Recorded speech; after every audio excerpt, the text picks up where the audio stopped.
926. Номер телефона для жителей материковой Украины 044 490 2905. Вчера, 18 февраля, Альберт Кангиев покинул должность главы подконтрольного России Государственного комитета Крыма по делам межнациональных отношений. В заявлении чиновника говорится, что он ушел по собственной инициативе. Российский глава Крыма Сергей Аксенов в тот же день подписал соответствующий указ и отметил, что Кангиев, цитирую, продолжит работу в органах власти. Кангиев на посту главы Госкомнадзора сменил Айдер Типпа, ранее занимавший должность первого заместителя главы администрации Первомайского района. Кангиев был назначен главой Госкомнадзора в ноябре 2019 года. Именно его подконтрольные России власти Крыма отправляли на переговоры к ветеранам крымско-татарского национального движения летом 2020 года, когда они требовали встречи с Аксеновым после очередных задержаний крымских татар на полуострове.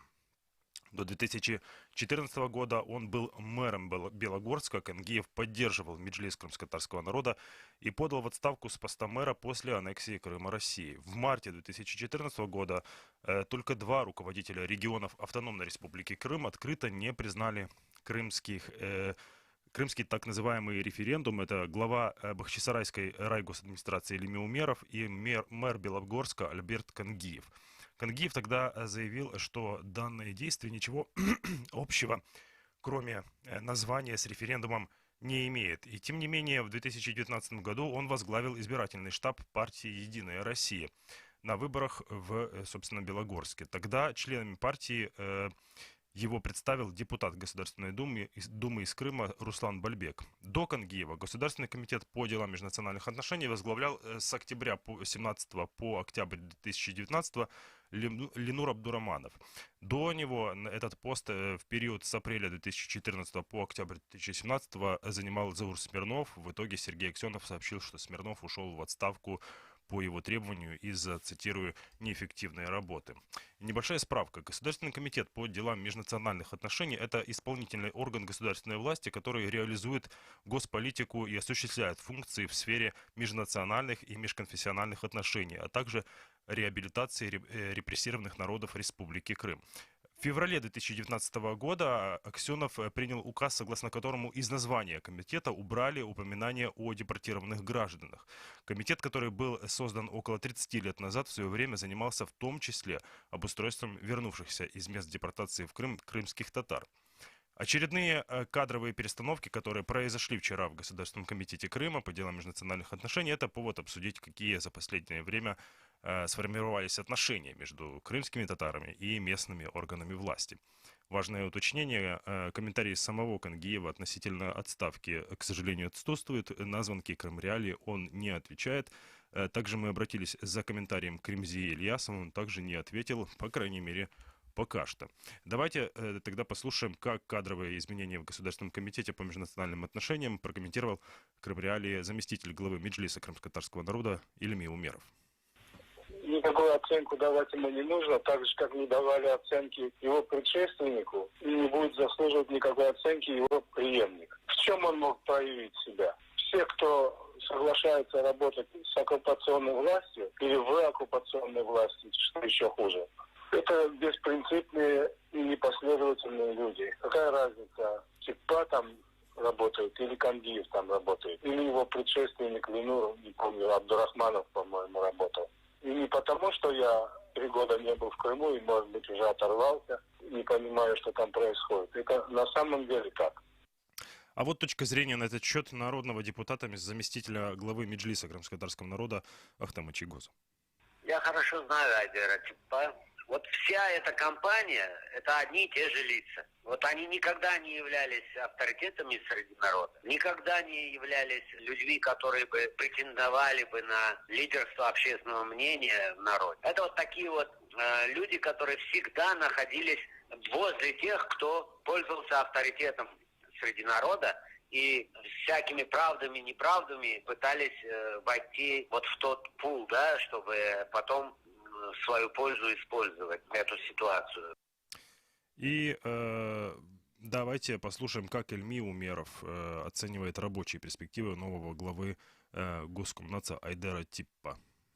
Он тоже примерно такой же, как и Альберт. Он тоже хозяйственник, был председателем колхоза когда-то, после отца в наследство, который ему достался. А потом его назначили зам председателя райгосадминистрации, когда пришла вот эта новая власть, оккупационная российская. Он как бы остался неудел, через некоторое время, видимо, прогнулся, согласился на все условия и пошел работать с этой властью. Такой же беспринципный, как и Альберт. И беспринципный, и непоследовательный, и специалист он невеликий. Я думаю, что он даже не в состоянии будет понять проблемы, которые есть в Республиканском комитете по делам национальности. Потому что у него образ мышления хозяйственника, руководителя колхоза.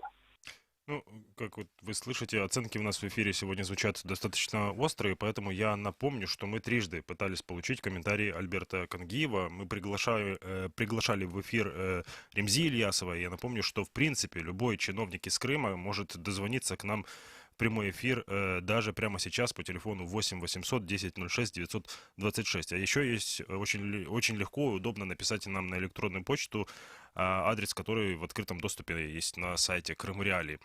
И здесь я предлагаю перейти к заявленной теме и попытаться выяснить, какие за последнее время сформировались отношения между крымскими татарами и органами власти на полуострове. И давайте для начала послушаем, что на этот счет думает Ильми Умеров, и от его комментария будем отталкиваться уже в дальнейшем в эфире. Россия, если даже пойдет на все желаемые крымскими татарами решения, родиной для крымских татар не станет. У нас все равно проукраинские настроения будут у большей части всегда, значительной части. С позиции российской власти они уже крымским татарам дали все. Указ о реабилитации есть, но он убогий, такой типа ширмы. И в Конституции Республики Крым есть фраза о том, что 3 государственных языка. Они считают, что Украина не давала вот в течение 23 лет, а они дали сразу. На самом деле ситуация только хуже стала. Например, было 15 школ с крымско-татарским языком обучения. Сейчас эти все 15 школ превратились в обычные школы с русским языком обучения, и крымско-татарский язык есть там как предмет. Не как язык обучения, а как предмет. То есть в Крыму крымско-татарский язык не как родной изучается, а как иностранный. А родной язык, предмет тоже, это русский язык. Они видят в крымских татарах угрозу, потому что это похоже на то, что это единственное такое национальное образование, которое удается единым фронтом или единым мнением, с единым мнением продолжать жить в Крыму. Несмотря на то, что десятками людей арестовывают, больше 100 политзаключенных у нас, больше 200 детей, которые остались без отцов. Вот и именно тема незаконных преследований со стороны российских властей, которую упомянул Ильми Умеров, привела крымских татар под здание российского правительства Крыма в центре Симферополя 9 июля 2020 года. Там собралось около 30 ветеранов крымско-татарского национального движения, а также родители политзаключенных. Крымские татары требовали тогда встречи с российским главой Крыма Сергеем Аксеновым. Дело в том, что тогда Сергей Аксенов у себя на странице в Фейсбуке поблагодарил сотрудников ФСБ за незаконное задержание и назвал это борьбой с терроризмом и экстремизмом. И с нами на связи Усеин Велихаев, ветеран национального движения крымских татар, который летом 2020 года был под зданием российского правительства Крыма в Симферополе. Усеин, доброе утро. Здравствуйте. Усеин, на какой ответ вот тогда вы или решение представителя Госкомнадза вот вы тогда рассчитывали? То есть вот на какое общение вы, в принципе, вот когда туда собирались, чего вы ожидали от этой встречи? Ну, в принципе, мы одни старики пришли туда, в Госкомнадз. Мы хотели одного, чтобы сам Аксенов вышел к народу и сказал то, что он написал в Фейсбуке, что которые поддерживают террористов, они тоже соучастники терроризма. Ну, он так и не вышел к нам. Вышел только Кангиев. Он предложил создать контактную группу, которая будет это все рассматривать, только потом мы можем встретиться с Аксеновым. Но мы ему тогда напомнили, что такая контактная группа в свое время была, когда украли сына Джапарова Абдурешита с племянником. В результате эта контактная группа была вместе с Аксеновым, которая никаких результатов не дало. Сам суть мы тогда Кангиеву сказали, что он на самом деле является куклой в этих руках. Он ничего не решает и ничего решать не может. Поэтому мы требовали только, чтобы вышел Аксенов. Нам предложили, чтобы мы 5-6 человек зашли к Аксенову, но мы отказались от этого. Ну, а как дальше развивались события? Вот и в тот день, и в принципе, и просто, если припомнить, да, то Альберт Кангиев тогда пообещал вам все-таки, ну, дал такие смутные обещания, но все-таки дал их, что вы как-то встретитесь, и что он, в принципе, сможет как-то организовать эту встречу, но не сегодня, вот именно не в тот день. И были ли какие-то дальнейшие коммуникации как с Альбертом Кангиевым, так, может быть, с другими представителями либо Госкомнадзора, либо других органов власти? Ну, понимаете, с Кангиевым иметь какие-то встречи, договоренности, это все ноль. Это ни к чему не приведет. Кангиев это была и есть, это кукла в руках Российской Федерации. Он ничего не решает. Он будет делать только то, что ему скажут. Больше ничего. Нам тогда предложили, что Аксенов готов принять нас 6. Но мы отказались входить к Аксенову. Мы требовали, чтобы Аксенов вышел к народу. А почему? Вот в этом. Ну, то есть, вот Да. вы не захотели в 6 заходить, потому что, вот почему? Потому что, ну, это же можно, в принципе, было бы вот делегировать от, там, 30 тех человек, которые пришли. То есть вы все равно отказались коммуницировать вот на тех условиях, которые вам предлагали, я так понимаю, да? Ну, просто почему? Понимаете, суть в чем? Мы уже долгие года были... К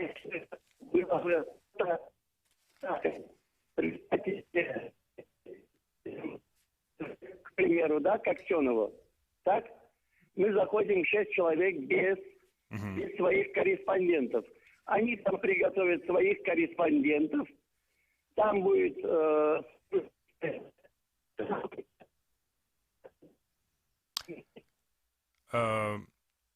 Плохая связь у нас с Усеином Велихаевым, ветераном национального движения крымских татар, который вот летом был под зданием российского правительства Крыма в Симферополе. Мы попытаемся сейчас возобновить связь. Я напомню, что мы с Усеином обсуждали, есть уже он с нами на связи.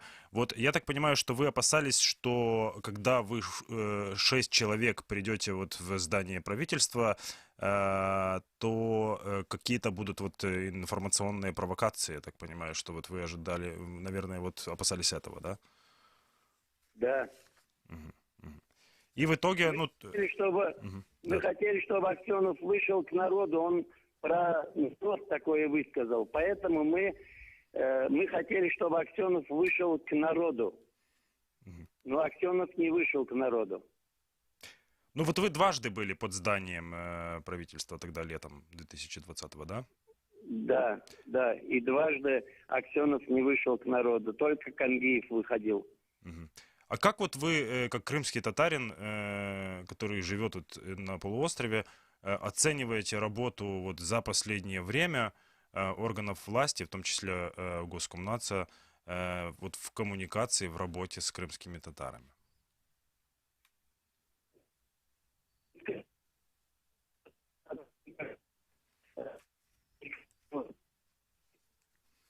К сожалению, очень плохая у нас связь, и нам было бы интересно, конечно, услышать это ваше мнение. Я напомню, что мы общаемся с Усеином Велихаевым, ветераном национального движения крымских татар, который вот летом был под зданием российского правительства Крыма в Симферополе. Тогда крымские татары собрались, чтобы потребовать от Сергея Аксенова извинений за то, что он назвал действия сотрудников ФСБ, которые задерживали крымских татар по очередному делу Хизбут Тахрир, борьбой с терроризмом и экстремизмом, и поблагодарил сотрудников, силовиков, сотрудников силовых ведомств за такие действия. И, в принципе, сегодня вот мы обсуждаем в утреннем эфире, мы обсуждаем, как складываются отношения у органов власти с крымскими татарами и за последнее время. И вот, Усин Ага, если вы с нами на связи, то интересно было бы все-таки услышать вашу точку зрения того, как вот вы оцениваете за последнее время коммуникацию и работу органов власти, в том числе Госкомнадза, с крымскими татарами. Никакой коммуникации Госкомнадза с народом нету. Никакого добра от этого народ не ждет. Мы видим только репрессии в сторону крымско-татарского народа. Сажают ни в чем не повинных людей. Госкомнадз никакого палец о палец даже не может ударить. Понимаете, вот позавчера снова были обыски. Взяли ни в чем не повинных людей, подкинули им книжки, их обвиняют в терроризме. Ну, это справедливо, да. И, Усин Ага, у нас есть звонок от нашего постоянного слушателя. Давайте вот послушаем его вопрос, либо комментарий, и в случае чего продолжим. Вы ответите на его комментарий, либо вопрос. Здравствуйте, вы в прямом эфире, задавайте свой вопрос. Доброе утро, уважаемые ведущие, уважаемые гости, все слушатели радио Кремляне на 648 кГц на 105,9 FM. У меня вопрос такой к уважаемым гостям. Вот смотрите, понятно, что наши негодяи будут репрессии увеличивать, им больше ничего не остается, они больше ничего не умеют. Они умеют или убивать, или репрессировать. Ну вот. И у меня такой вопрос, а какие действия вообще будут в дальнейшем? Потому что понятно, что гаечки будут завертываться, потому что в основной материковой России не все в порядке и так далее. Ну, а уважаемым крымчанам я хотел просто одно сказать, не татарам, а вообще всем, кто проживает в Крыму, что, ну, ребят, вы сами хотели, что хотели, опять я повторюсь, не к татарскому народу и не к украинскому относится. Вы сами хотели, сами получили, как говорится. Вы думали, что вы попали в Советский Союз? Не, вы попали в Россию, вот в такую настоящую Россию. Как раз говорит Роман Цымбалюк, Россия разная. Вот такая есть в оккупированном Донецке, а вот такая есть вот в оккупированном Крыму. А вам, как всегда, Крым ляли, Донбасс ляли. Удачи. Верное дело делаете. Удачи вам. Спасибо большое за ваш комментарий. Ну, Усин Ага, вот если вам есть что ответить на реплику нашего слушателя. Ну, на реплику этого человека я могу только сказать, он далек от сущности. Он не знает, кому задает этот вопрос. Что ж, ну и вот, да, если резюмировать, вот как вы думаете, вот в ближайшее время, возможно, да, вот в перспективе, поменяется ли вот как-то в какую-то из сторон, вот в худшую сторону или в лучшую сторону вот отношения между органами власти и властью местной в Крыму и крымскими татарами с одной стороны и вот с другой? Ну, что я могу вам сказать? Это очень сложный вопрос. На этот вопрос, чтобы ответить, нужно посмотреть на историю, что было у них, потому что идет все по закону. В 1944 году высылали по закону, понимаете? Тысячами людей расстреливали по закону. И на сегодняшний день все, они снова невинных людей берут из дома, приходят в 4 часа утра, подкидывают книги и сажают по 19-20 лет тоже по закону. Поэтому добра мы не ждем. Уже более 100 невинных людей сидят. Вот это вот закон. Ну, когда закон подходит для них, закон по-другому. В начале 2014 года они жестоко пытали и убили Ришата Аметова. Но никого не обвиняли в терроризме, даже не нашли, даже не искали, кто это сделал. Понимаете? Теперь пропал Эрвин Ибрагимов. И таких много, 46 человек. Алло. Да-да, я вас слушаю, и спасибо вам за... Пропало 46 человек. И где этот закон? Никого не обвиняют в терроризме. Но невинных людей, стариков по 60 лет, вы понимаете, вот в чем беда. Стариков по 60 лет обвиняют в терроризме, находят, оказывается, книжку. Без никакого терроризма. На суде ихние соседи, русские, говорят, да это люди мух не обидели, они первыми приходили на помощь. Но для судьи, для прокурора это не доказательство. Им надо сажать, им надо запугать людей, запугать весь народ, чтобы народ сидел и молчал. Они пользуются своими карманными имамами, которые в ВВС там хотят выступать и показывать, что здесь никаких репрессий не идет, что все хорошо. Но народ показывает, что это не так, что идут репрессии насчет крымского татарского народа. Вот она в чем суть. Усейн... Они не показывают.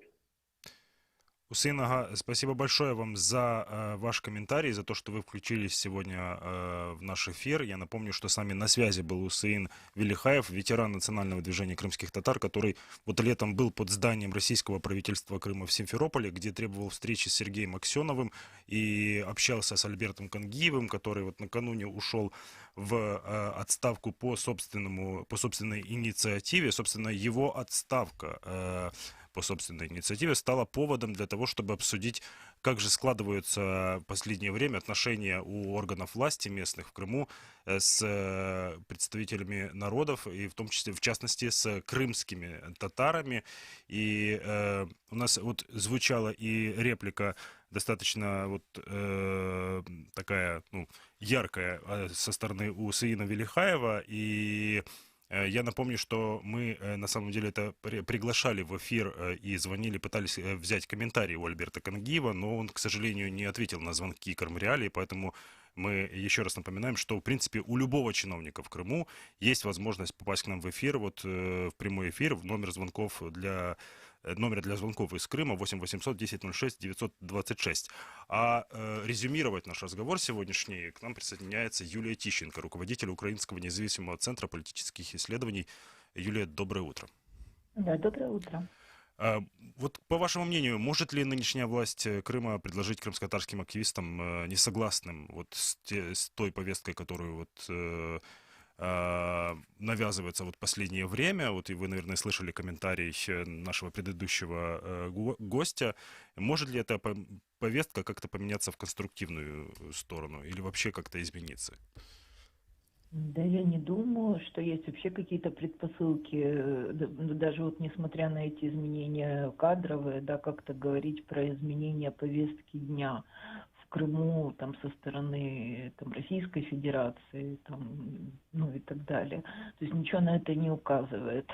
Ну, ушел Кангиев, да, но он же еще давайте посмотрим, куда он придет с той, ну, позиции, да, там главы Госкомнадса. Вот, ну, по крайней мере, не прозвучало пока еще, да, то есть это что же черный ящик, вот эти все кадровые решения, но пока еще не прозвучало, он ушел совсем, прозвучали там другие реплики, да, относительно того, что он продолжит свою работу там в каких-нибудь других структурах исполнительной власти. Ну, и в Российской Федерации этот год, это год выборов. Ну, Кангиев имел такой опыт на парламентских выборах, если помните, там также избирательные штаба, Единая Россия и так далее. Вот тот, ну, как бы его визави, который называется, значит, ну, следующим главой, он также один из активистов этой политической силы и также занимался местными выборами, например. Ну, в Российской Федерации имеется в виду. которые ну, не были поддержаны со стороны крымских татар. Вот, поэтому ну, логика этих изменений ну, как бы еще до конца не ясна, вот, если говорить не только про выборы, а про какие-то еще другие моменты, там, не знаю, там, взаимодействия, траты денег, там, и так далее. То есть посмотрим, как, ну, в дальнейшем, вот, если брать кадровые эти шаги, да, как будет тут развиваться ситуация. Это один момент, а другой момент. Ну, Российская Федерация наша создает вот во взаимоотношениях там, с крымскими татарами, с там, другими представителями, ну, не коренных народов, национальных меньшинств, знаете, такие фасадные ну, как бы шаги, вещи, да, то есть она поддерживает лояльных, она там лояльная организация, она там финансирует какие-то, не знаю, проекты, заявления, там, форумы. Вот. То есть фасадно у него все прекрасно. У них там по социологическим таким а-ля исследованиям там страшно растет толерантность, вот все довольны, а кто недоволен, они просто там не знают, не живут, не понимают, и это все как бы происки. Ну, то есть есть там канал Милет, есть строятся мечети там и так далее, и так далее. Там, ну да, ну, строительство мечети, правда, открытие ее несколько откладывается, но это коронавирус, да, то есть это не какие-то там, не знаю, происки, недочеты, там, нехватка ресурсов, да, то есть, ну, как бы всегда можно что-то на что-то вписать. Ну, и плюс еще же Российская Федерация для международных организаций, вот эти страшные, ну, процессы в Крыму, там, задержания и так далее, да, еще ж подаются, ну, вот в их такой гибридной, как это они всегда умеют форме, да, вот они борются с терроризмом, экстремизмом, там, какими-то, не знаю, там, экстремистскими организациями, вот, и такие, ну, обыски, задержания, они же не только в Крыму, Российская Федерация, она же везде борется, вот, с этим. Да, там в других регионах и так далее. Поэтому, по большому счету, вот эти кадровые изменения, это, ну, не про то, что меняется повестка дня, это про то, что решаются какие-то еще, могут как бы решаться еще какие-то дополнительные задачи, связанные с поточным моментом, ну, вот российской там политической картины и ситуации. А не кажется ли вам, что вот просто вот Кангиев, он, во-первых, чем он запомнился на этой должности, так это вот действительно вот таким открытым конфликтом и с крымскими татарами под зданием правительства Крыма, подконтрольного России. И продержался он на этом посту 4 месяца, да, и, может быть, вот все-таки его уход, это вот в том числе свидетельство того, что, ну, во-первых, не справляется этот орган с коммуникацией, а может быть, это как там попытка как-то перезагрузить, хотя вот в зависимости от того, что из себя представляет следующий назначенный уже на эту должность, типа Альберт, по-моему, да?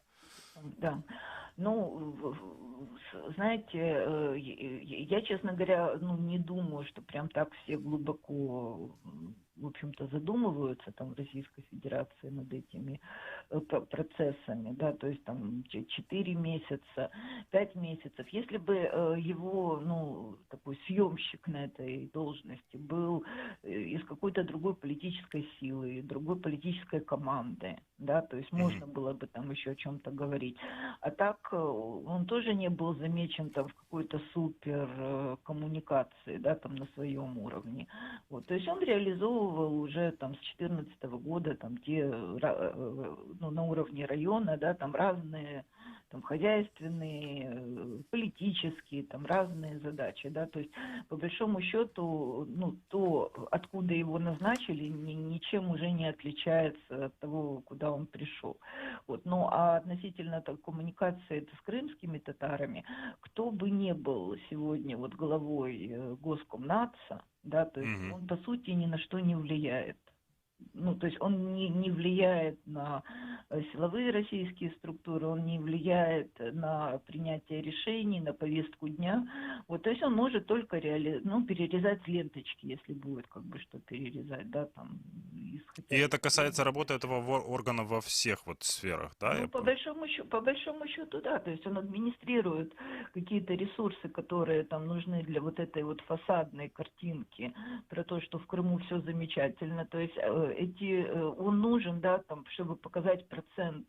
Вот у нас тоже есть крымские татары во власти, которые нас поддержали и поддерживают, и вот они интегрированы, у нас там такой-то процент, не знаю, там депутатов, чиновников, вот, но он не влияет на то, что в голове у там, силовых структур, на то, что в голове у российского политического руководства по отношению к татарам, вот, крымским татарам. Поэтому я не думаю, что тут что это какие-то существенные изменения как бы, шагов и российской политики. Более того, мне кажется, что будет еще больше ужесточаться. Почему? Потому что ресурсов меньше, да, то есть вот эти как бы фасадные проекты, они будут, но их не так просто, их сложнее, да, реализовывать, с одной стороны. С другой стороны, сама такая, как там принято говорить, политическая турбулентность там в Российской Федерации растет, там Навальный, разные протестные отношения и так далее, да, то есть тут никто гайки раскручивать не собирается. Или там какие-то делать послабления, да, там в протестных акциях. И плюс даже вчера днями вот на фоне вот этих всех там отставок, переназначений, как раньше приходили вот эти письма счастья крымским татарам, так они и приходят, да, то есть имеется в виду, там, не выходите ни на митинги, никуда, да, то есть вот эта вот репрессивная, машина, по сути, она никуда не уехала, и она даже не припаркована, она ездит, как бы, по Крыму. Юлия, спасибо большое вам за комментарии, за экспертное мнение. Я напомню, что это была Юлия Тищенко, руководитель Украинского независимого центра политических исследований. В эфире радио Крым Реалии обсуждали мы отношения крымских татар и местных органов власти. Через несколько секунд продолжим с другой темой.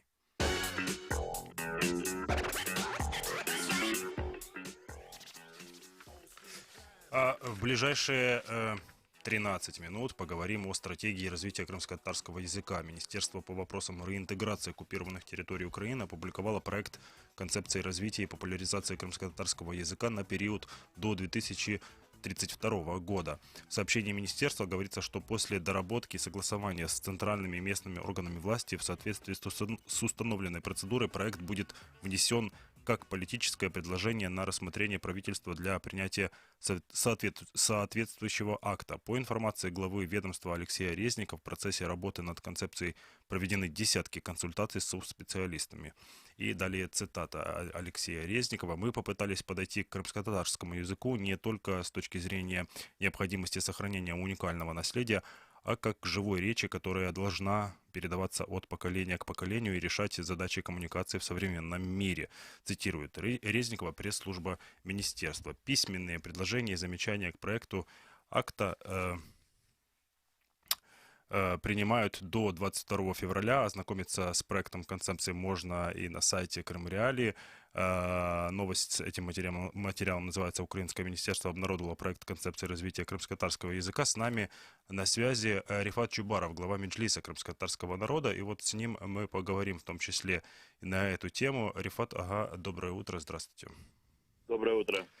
Рифат, вы изучили концепцию, предложенную Министерством реинтеграции, и расскажите, что она подразумевает? Концепция прежде всего подразумевает комплекс мер, которые будут приниматься государством для того, чтобы сохранять и развивать крымско-татарский язык. И концепция, в принципе, определяет параметры той стратегии, которая должна быть разработана и утверждена правительством. И именно концепция, она в случае утверждения она будет предусматривать вот то направление, которое является приоритетным с точки зрения возрождения крымско-татарского языка, хотя концепция называется развитие и сохранение крымско-татарского языка, развитие и популяризации крымско-татарского языка, развитие и популяризации крымско-татарского языка. Но мы понимаем, что во многих случаях речь идет и о процессах возрождения, и поэтому концепция установит те приоритеты, которые будут заложены в стратегию. И вот как вы оцениваете этот проект? Вот и насколько он соответствует заявлениям о том, что велись консультации с многочисленными экспертами, ведомствами, и вот вы говорите, и речь там идет и о возрождении, и о сохранении, и о популяризации. Вот по вашему мнению... Мы встречались еще задолго до того, как была разработана концепция, встречались с руководством Министерства оккупированных территорий. Мы обсудили необходимость, в принципе, принятия такого документа, как стратегия развития и популяризации крымско-татарского языка. И далее уже вели консультации. Я хочу отметить, что концепция, которая сейчас опубликована, и на основе которой будет разрабатываться стратегия, она сейчас проходит, ну, скажем так, обсуждение среди ученых крымских татар, общественных деятелей, которые занимаются вот сферой языка, среди учителей крымско-татарского языка. И я могу уже сегодня, наверное, сказать о мнении, которое есть у большинства людей, изучающих эту концепцию, что она действительно подготовлена, но прежде всего с привлечением языковедов, и вот качество этой концепции, но нас на сегодня удовлетворяет. И вот вы создали группу в Фейсбуке под названием «Стратегия розвитку та популяризации крымско-татарской мовы». И вот, как сообщается в описании этой группы, создана она с целью публичного обсуждения предложений и замечаний к проекту концепции развития крымско-татарского языка. Вот как она уже повлияла, может быть, на этот проект, и как вы думаете, как бы хотелось вам, чтобы она вот как-то повлияла и в хорошем смысле на этот проект? Мы провели несколько онлайн-совещаний, в котором участвовали крымско-татарские филологи, учителя, преподаватели высших учебных заведений, не только с Украины, включая оккупированный Крым, но и с Турции, с других государств. И мы сегодня имеем где-то порядка 10 таких развернутых предложений, которые мы предложим в установленный срок до 22 февраля